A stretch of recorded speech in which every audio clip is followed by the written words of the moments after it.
Good morning. അപ്പോൾ നമ്മുടെ ഇന്നത്തെ റെസിപ്പി ഒരു തക്കാളി കറിയാണ് കേട്ടോ. ചോറിൻ്റെ കൂടെ കഴിക്കാൻ പറ്റിയ നല്ലൊരു അടിപൊളി തക്കാളി കറി. അപ്പോൾ നിങ്ങളിങ്ങനെ തക്കാളി കറി ഉണ്ടാക്കിയിട്ടില്ലെങ്കിൽ ഉറപ്പായിട്ടും ട്രൈ ചെയ്തിട്ട് ഫീഡ്ബാക്ക് അറിയിക്കുക. നമുക്ക് നമ്മുടെ തക്കാളി കറി തയ്യാറാക്കാം.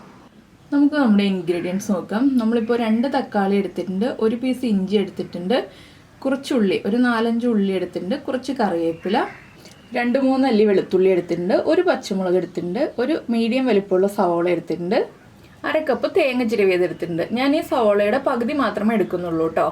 അപ്പോൾ നിങ്ങൾക്ക് നിങ്ങളുടെ എരിവ് അനുസരിച്ച് 1-2 പച്ചമുളക് എടുക്കാം, അത് കുഴപ്പമില്ല. അപ്പോൾ നമുക്ക് ആദ്യം തക്കാളിയും സവോളയൊക്കെ ഒന്ന് കട്ട് ചെയ്തെടുക്കാം. ഇപ്പോൾ നമ്മൾ നമ്മുടെ തക്കാളി നീളത്തിൽ സ്ലൈസ് ചെയ്തെടുത്തിട്ടുണ്ട്, അതുപോലെ തന്നെ ഇഞ്ചി നീളത്തിൽ ചെറുതായിട്ട് കനം കുറച്ച് മുറിച്ചെടുത്തിട്ടുണ്ട്, ഉള്ളി റൗണ്ടിൽ കട്ട് ചെയ്തെടുത്തിട്ടുണ്ട്, വെളുത്തുള്ളി നീളത്തിൽ കട്ട് ചെയ്തെടുത്തിട്ടുണ്ട്, പച്ചമുളക് ഒന്ന് സ്പ്ലിറ്റ് ചെയ്തെടുത്തിട്ടുണ്ട്, സവോളയും നീളത്തിൽ സ്ലൈസ് ചെയ്തെടുത്തിട്ടുണ്ട്.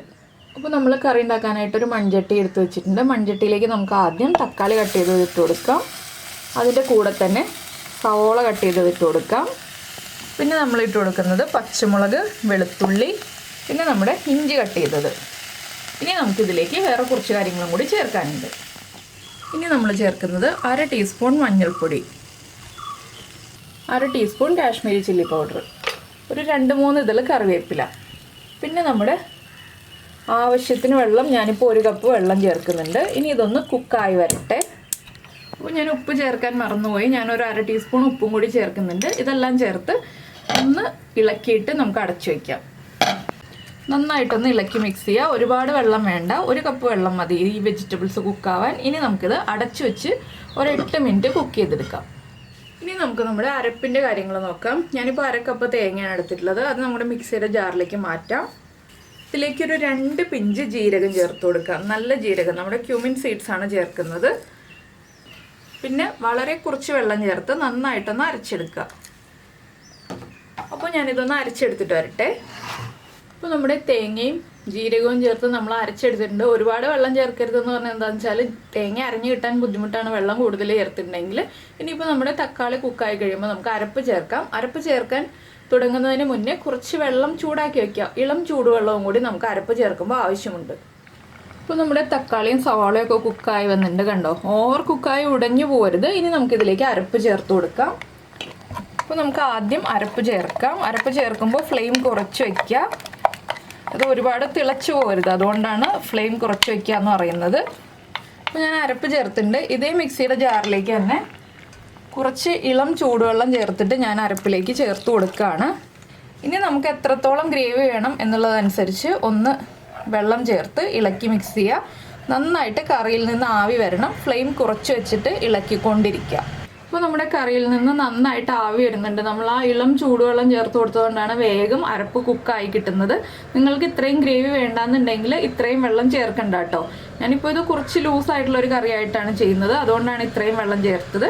നിങ്ങൾക്ക് കുറച്ച് കുറുകിയ കറി മതിയെന്നുണ്ടെങ്കിൽ വെള്ളത്തിൻ്റെ അളവ് കുറയ്ക്കാം. ഇപ്പോൾ നമ്മുടെ കറി ചൂടായിട്ടുണ്ട്. ഞാൻ ഈ കറി ഒന്ന് മാറ്റി വെച്ചിട്ട് വേറെ പാൻ വയ്ക്കാൻ പോവുകയാണ്. അപ്പോൾ ഈ പാൻ ഒന്ന് ചൂടായി വരട്ടെ. അപ്പോൾ നമ്മുടെ പാൻ നന്നായിട്ട് ചൂടായിട്ടുണ്ട്. നമുക്കിതിലേക്ക് വെളിച്ചെണ്ണ ചേർക്കാം. കുറച്ചധികം വെളിച്ചെണ്ണ വേണം കേട്ടോ, എന്താണെന്ന് വെച്ചാൽ നമുക്ക് ഉള്ളിയൊക്കെ വറവിടേണ്ടതല്ലേ. അപ്പോൾ ഒരു 1.5-2 ടീസ്പൂൺ വെളിച്ചെണ്ണ ചേർക്കാം. വെളിച്ചെണ്ണ ചേർത്ത് കഴിഞ്ഞിട്ട് വെളിച്ചെണ്ണ ചൂടായി വരട്ടെ. അപ്പോൾ നമ്മുടെ വെളിച്ചെണ്ണ ചൂടായിട്ടുണ്ട്. നമുക്ക് 1/2 ടീസ്പൂൺ കടുക് ചേർത്ത് കൊടുക്കാം. കടുകൊന്ന് പൊട്ടി തുടങ്ങട്ടെ. കടുക് പൊട്ടി തുടങ്ങുമ്പോൾ തന്നെ നമുക്കിതിലേക്കൊരു 1/4 ടീസ്പൂൺ ഉലുവ ചേർത്ത് കൊടുക്കാം. ഉലുവയും പൊട്ടി കഴിയുമ്പോഴാണ് നമ്മൾ നമ്മുടെ ഉള്ളി റൗണ്ടിൽ കട്ട് ചെയ്തത് ചേർത്ത് കൊടുക്കുന്നത്. ഇനി ഉള്ളി ഒന്ന് കുക്കായി വരുന്നത് വരെ നമ്മളൊന്ന് ഇളക്കി കൊടുക്കുക. ഉള്ളി നന്നായിട്ട് വേഗം കുക്കായി കിട്ടും കേട്ടോ, ചൂടെണ്ണയല്ലേ. അപ്പോൾ നമ്മുടെ ചാനലിൽ വീഡിയോ പ്രസൻറ്റ് ചെയ്യുന്ന രീതിയൊക്കെ ഇഷ്ടമായി എന്നുണ്ടെങ്കിൽ നിങ്ങളൊന്ന് സബ്സ്ക്രൈബ് ചെയ്ത് സപ്പോർട്ട് ചെയ്യണേ. സബ്സ്ക്രൈബ് ചെയ്യുന്നതിന് ഈ വീഡിയോയുടെ താഴെയുള്ള റെഡ് സബ്സ്ക്രൈബ് ബട്ടൺ ഒന്ന് ക്ലിക്ക് ചെയ്യുക. അതിൻ്റെ റൈറ്റ് സൈഡിലുള്ള ബെല്ലൈക്കണും ക്ലിക്ക് ചെയ്യുക. അപ്പോൾ ഓൾ എന്ന് പറഞ്ഞിട്ടൊരു ഓപ്ഷൻ കാണാം. ആ ഓളും കൂടി പ്രസ് ചെയ്തിട്ടുണ്ടെങ്കിൽ ഞാൻ എപ്പോഴും വീഡിയോ അപ്ലോഡ് ചെയ്യുമ്പോൾ നിങ്ങൾക്ക് നോട്ടിഫിക്കേഷൻ വരും. അപ്പോൾ നമ്മുടെ ഉള്ളി വല്ലാതെ ബ്രൗൺ കളറായി പോകണ്ട, ഒന്ന് ബ്രൗൺ കളറായി തുടങ്ങുമ്പോൾ നമുക്കിനി അടുത്ത ഇൻഗ്രീഡിയൻറ്റ് ചേർത്ത് കൊടുക്കണം. പിന്നെ വീഡിയോ ഇഷ്ടമായിട്ടുണ്ടെങ്കിൽ ലൈക്ക് ചെയ്യാനും കമൻറ്റ് ചെയ്യാനും ഒന്നും മറന്നു പോകരുത് കേട്ടോ. ഞാനൊരു 2 വറ്റൽമുളക് എടുത്തിട്ടുണ്ട്, അതൊന്ന് ചെറുതായിട്ട് കട്ട് ചെയ്ത് ചേർക്കുകയാണ്. കുറച്ച് വലിയ വറ്റൽമുളകാണ്. പിന്നെ ഒരു തണ്ട് കറിവേപ്പിലയും ചേർക്കുന്നുണ്ട്.